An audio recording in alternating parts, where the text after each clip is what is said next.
Bonjour Stéphane Taponnier. Bonjour. Encore merci d'être avec nous. Alors 547 jours de détention, c'est énorme.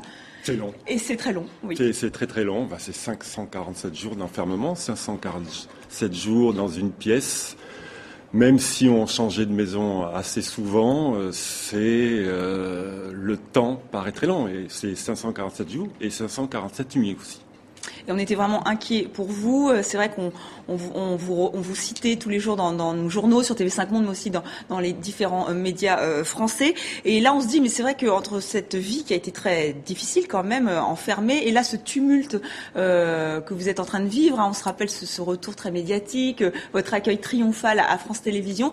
Est-ce que tout ça, c'est pas difficile aussi à gérer maintenant? Vous y attendiez?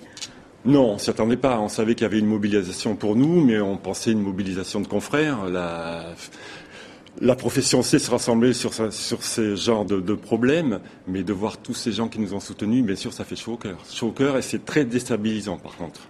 Et justement, maintenant, là, vous n'avez pas envie, alors vous êtes là sur notre plateau et on en est vraiment très heureux, mais est-ce que vous avez envie que ça se calme un peu J'ai qu'une envie, c'est descendre chez moi dans le sud, couper le téléphone, et vivre enfin ma vie. Et vous avez aussi envie, après, de garder votre travail, de continuer, vous l'avez dit, hors de question, vous êtes journaliste reporter d'images, vraiment ça ne va rien changer à ce qui s'est passé? Non, bien sûr, ça va non seulement rien changer, mais j'ai encore envie de faire mon métier plus qu'avant.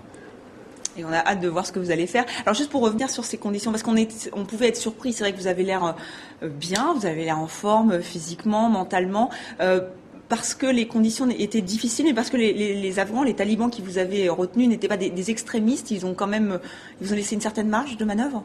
Non, c'est vrai que les talibans qui nous ont enlevés ne sont pas les talibans du sud ou des zones tribales. Je ne vais pas dire que ce sont des talibans modérés, mais on savait de suite qu'on représentait une valeur marchande. Donc ils nous ont ni maltraités, ni insultés, et ils ont pris, on va le dire d'une certaine manière, soin de nous. C'est-à-dire que les conditions où on était enfermés n'étaient pas extrêmes, difficiles, certes, parce qu'on vivait quand même 23h45 dans une pièce, on sortait que le matin ou le soir, pendant la nuit, pour aller aux toilettes.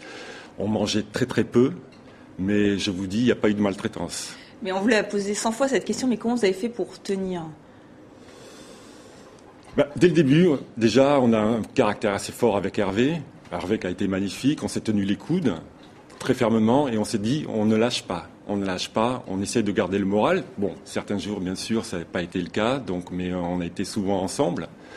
Et on s'occupe. On essaye de gérer les journées. Mais à un moment, vous avez été séparés. Et là aussi, c'est encore une difficulté supplémentaire, puisque vous dites vous étiez unis. Alors là, vous avez réussi à négocier des radios. Là aussi, ça a été un fil. Il fallait garder un contact avec l'extérieur. On a été séparés, mais dans la séparation, c'est la première fois qu'ils nous disaient on vous sépare, mais dans une dizaine de jours, les négociations vont très bien, vous allez être libérés. Donc c'est vrai que ça a été difficile, cette séparation, mais tout en gardant un espoir de libération. Donc on s'est dit, on se revoit dans 10 jours. Et à partir de là aussi, on a négocié 3 radios. Une pour Elsa, une pour moi et pour Hervé. Et cette radio, bien sûr, pour nous, c'était le fil de vie. C'était le fil qui nous permettait de vivre, d'avoir des informations et de ne pas rester dans cette espèce de bulle de non-vie qui est un enfermement, une prise d'otage dans une pièce. Alors il y a une polémique, Hervé Guéquard a fait une mise au point très claire, mais je voulais avoir votre point de vue. On en a dit que vous aviez pris des risques inconsidérés. Comment vous réagissez à ces accusations ? L'information, le journalisme dans des terrains tels que l'Afghanistan est déjà en soi une prise de risque. À partir de là, on a conscience. Cette route, on l'avait étudiée avant d'y aller. On avait validé ce reportage parce on l'a observé pendant une journée avec l'armée. On a vu qu'il y avait de la circulation, on a vu qu'il y avait des camions, des voitures. Et à partir de là, on a accepté d'y aller. Et en fait, on a pris toutes les précautions qu'on pouvait prendre. Le risque zéro n'existe pas, on ne pouvait pas éliminer tous les risques. Mais ce qu'on n'avait pas prévu, c'est de se faire vendre à un checkpoint. En fait, c'est un membre de l'armée afghane infiltré par les talibans qui nous a téléphoné à ce groupe, qui nous a enlevés, pour dire qu'on allait passer sur cette route. Alors, vous avez eu une tenue, on vous a remis une tenue blanche, oui. Les talibans. Vous allez la garder. Pour vous, qu'est-ce que ça signifie ? Ça signifie la liberté, tout simplement. Sûr. C'est le moment où ils nous ont remis cette tenue, on s'est dit qu'on tenait le bon bout. Parce qu'avant, on n'était jamais sûr de rien, les négociations peuvent échouer. Mais à partir du moment qu'on avait obtenu, on s'est dit, ça y est, là, je pense qu'on va être libéré. Et vous êtes libre. Merci beaucoup, Merci Stéphane Taponnier. J'espère que vous avez profité du Sud et de vos proches. Et salut pour nous, Hervé Guéquière.